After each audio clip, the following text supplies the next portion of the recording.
Assalamualaikum everyone. I hope you all doing well. Welcome back. It's exercise 6 unit 1. Choose at least 7 prepositions from the list given earlier earlier in your own sentences. ये हमें कह रहा है जो पहले हमें मिली हुई है प्रीपोजिशन एक्सरसाइज 4 और 5 में उसको इस्तेमाल करके आप 7 सेंटेंसेस बनाएं खुद से। तो मैं क्या करती हूँ, मैं बच्चों को कहती हूँ अब बताओ। फिर हाँ, ये भी एक इशू है, हमारे बच्चे को पूरी तरह से सेंटेंस बनाना नहीं आता। आप उनसे सिंधी में दें सेंटेंस, या आप उर्दू इस स्कूल में पढ़ाते हैं तो आप उर्दू में उनसे लें, फिर आप उनको कन्वर्ट करके दिखाएं। मगर उन बच्चों की एक टीचर हैं तो आप इट मस्ट के आप बच्चों की इनपुट लें। The painting is hanging on the wall. यहाँ हमने कौन सी प्रीपोजिशन लगाई? On. The car is park behind the house. ये कौन सी प्रीपोजिशन लगाई? Behind. The plane is soaring above the clouds. तो यहाँ पे अबव जो है हमारी preposition. The meeting is taking place. कहाँ पे? At conference room. The dog is waiting. कहाँ पे? Outside the door. I eat breakfast before school. या आप ऐसा भी कह सकते हैं, बिफोर गोइंग टू स्कूल भी कह सकते हैं। The students are studying in the library. ये हम एक्सरसाइज 1 कर रहे हैं राइटिंग की, मगर हमारा जो यूनिट चल रहा है वो यूनिट 1 ही चल रहा है। Right descriptive paragraph on my favorite place in your notebook based on the guidelines given below. Some words that can help you are, ये कुछ वर्ड्स दिए हुए हैं। ये सारे प्रीपोजिशन या ऐसे वर्ड्स दिए गए हैं जो आप यूज़ कर सकते हैं अपने सेंटेंसेस बनाने के लिए, मगर ये बिल्कुल कंपलसरी नहीं है कि आपको सारे ही वर्ड्स इस्तेमाल करने हैं। आप छोड़ना चाहें भी छोड़ सकते हैं, आप 1-2 लेना चाहें तो वो भी आप कर सकते हैं। Topic sentence. अच्छा, जब भी हम कोई पैराग्राफ लिखते हैं तो इसके 3 सेक्शंस होते हैं। जो भी पैराग्राफ होता है वो 3 सेक्शन में स्प्लिट होता है। जो फर्स्ट पैराग्राफ का पार्ट होता है, फर्स्ट सेक्शन जिसको कहते हैं, उसको कहते हैं टॉपिक सेंटेंस। कि आप पैराग्राफ में कहना क्या चाह रहे हैं, आप टॉपिक क्या ले रहे हैं। और जो सेकंड पैराग्राफ होता है वो जो आपने पहले बात कही टॉपिक सेंटेंस में, आप उसको सपोर्ट करते हो। सपोर्ट का मकसद है आप उसके एग्जाम्पल देते हो, आप उसको बढ़ा के बताते हो कि अगर ये चीज़ है तो क्यों है। और जो थर्ड सेक्शन होता है उसमें आप क्या करते हो, उसमें आप कंक्लूजन बताते हो। आप सिंपल ऐसा होता है, आप फर्स्ट सेंटेंस को ही आप रिफ्रेश करके लास्ट बताते हो कि हाँ ये चीज़ मुझे इसलिए अच्छी लगती है, या ये मेरा स्कूल इसलिए अच्छा है। अगर टॉपिक सेंटेंस आपने जो भी लिया होगा, फॉर सपोज हम पहला कर भी रहे हैं, जो हमारा टॉपिक सेंटेंस बुक वालों ने खुद बना के दिया है, जो कहता है my favourite place is my neighbourhood park, I like it for many reasons. जो मेरी फेवरेट जगह है वो मेरे जो नेबर में एक पार्क है वो है। वो मुझे I like it for many reasons, मुझे ये बहुत से रीजन्स की वजह से मैं इसको पसंद करता हूँ। अब सपोर्टिव सेंटेंस क्या होगी? ये रीजंस जो है, ये इसके सपोर्टिव सेंटेंस होंगे। जैसे it is with in walking distance from my house, I can go any time. एक तो ये चीज़ है कि ये मैं वॉक करके जा सकता हूँ घर से और किसी भी टाइम जा सकता हूँ। दूसरी ये है कि it offer a long path to walk, jog, play sport, similarly I could not find anywhere.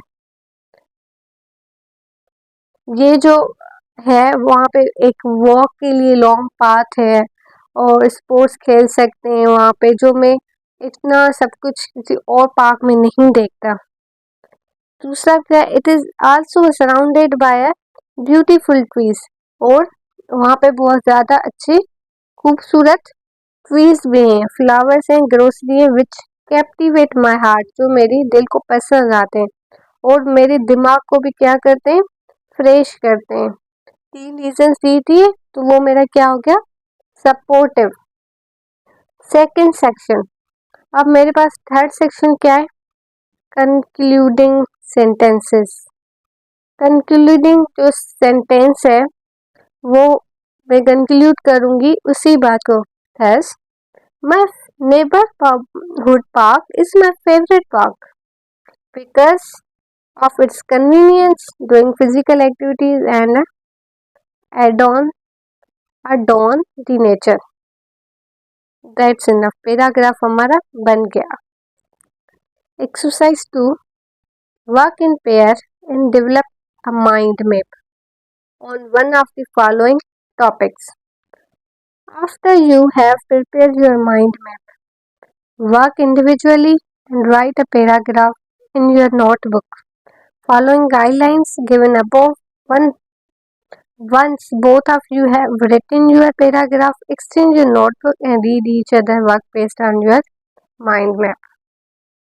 मैं स्पेशली ये बोल रही हूँ गवर्नमेंट स्कूल के लिए। अगर गवर्नमेंट स्कूल के बच्चे इतने कैपेबल नहीं है कि वो अपनी तरफ से पूरा इंग्लिश का पैराग्राफ फर्स्ट टाइम ही बना के दें, अगेन आप उनसे सिंधी में इनपुट लें, या अगर आप उर्दू में हैं तो आप उससे उर्दू में इनपुट लें। जब आप उनकी इनपुट लेंगी उस पर आप उनको वही पैराग्राफ बना के दें। 2 टॉपिक दिए हुए, my school and our hospital. अब इसने हमें कोई टॉपिक सेंटेंस नहीं दिया हुआ, तो हमें स्कूल पे भी एक कोई चीज़ पकड़नी है, उसको बनाना है टॉपिक सेंटेंस। फिर इस अवर हॉस्पिटल पे भी एक टॉपिक पकड़ना है, उसको क्या करना है, टॉपिक सेंटेंस बनाना है। ये माइंड मैप करने का जो बोल रहा है, अब स्कूल में क्या क्या होता है, क्यों क्यों होता है, ये आप उनसे पहले उनसे पूछें। जब आप पूछेंगी तो आप उनको ज़्यादा इजी कोई टॉपिक दे पाएंगे। My school is good place to learn and enjoy. मेरा जो स्कूल है वो एक बहुत अच्छी जगह है सीखने और मज़ा करने के लिए। ये मेरा टॉपिक सेंटेंस हो गया। तो मेरे टॉपिक सेंटेंस की मेन पॉइंट क्या है, गुड प्लेस। सपोर्टिव सेंटेंस इसी चीज को ही एम्फसिस करेगा। द सपोर्टिव सेंटेंस क्या कहेगा, the beautiful garden and the trees make our school lovely place to be. एक ये रीजन हो गया। दूसरा रीजन में क्या दे रही हूँ, the smell of the fresh air and flowers freshen my mind and makes me feel happy. ये सेकंड हो गया। My teachers and friends are very supportive and helpful, and we learn new things in the class while having fun during recess. ये मेरा तीसरी भी supporting point हो गई।